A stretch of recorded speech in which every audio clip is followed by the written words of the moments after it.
Aujourd'hui, la Libye n'existe quasiment plus. C'est un pays qui est divisé en trois. La Tripolitaine, la Cyrénaïque et la région de Benghazi. Le Soudan, qui est voisin du Congo, divisé en deux. Le Sud-Soudan, le Nord-Soudan. Avant que la province du Darfour, qui est frontalière du Tchad, ne soit également séparée. Donc, il y a un péril majeur. Le plan de balkanisation du Congo, mon cher Kérouine, existe depuis 1972. Depuis 1972, depuis 51 ans. Et plusieurs chancelleries d'ambassades dans le monde possèdent ce plan de balkanisation du Congo en vue de la création du Tutsi-land, c'est-à-dire de la création du foyer national Tutsi qui comprendrait l'ancienne district du Tanganyika, n'est-ce pas, selon l'ancienne, n'est-ce pas, division administrative, le sud Kivu, le nord Kivu, une partie du Maniema, l'autre partie étant destinée à être annexée par l'Ouganda, n'est-ce pas? Voilà les frontières du Tutsi-land. Donc, le district du Tanganyika, le sud Kivu, le nord Kivu et une partie du Maniema. Ce plan existe et tous les jours, aujourd'hui, comme hier, comme demain, les Tutsis y travaillent patiemment, inlassablement.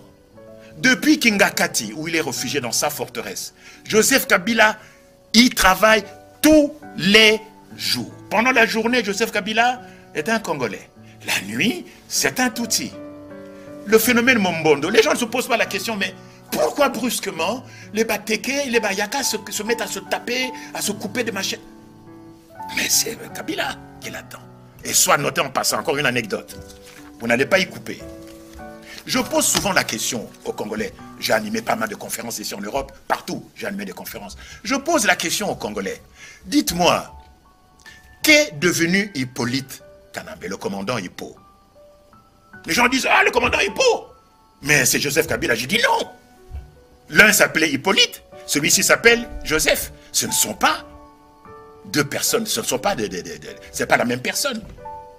Qu'est devenu Hippolyte Kanambe, qui est arrivé dans les bagages de l'AFDL, qui fut le chef d'état-major de la force terrestre, n'est-ce pas, dont je crois que c'est le général Mounene qui fut son adjoint. Qu'est devenu le commandant Hippo, dont on ne parle plus, vous le savez bien. Le nom du commandant Hippo a complètement disparu. Eh bien, je vous apprends que le commandant Hippo a été assassiné en 2008, au mois de février, par son oncle James Kabarebe, et que celui que s'appelle aujourd'hui Joseph Kabila, c'est le jumeau de Hippolyte Kanambe. Donc, voyez ce pays, le Congo, on assassine son chef d'État, Hippolyte Kanambe, on le remplace par son jumeau. Et circulez, messieurs, il n'y a rien à voir, tout est normal. Mais c'est pour ça que je me dis, mon cher Kérouine, n'importe quoi peut nous arriver maintenant.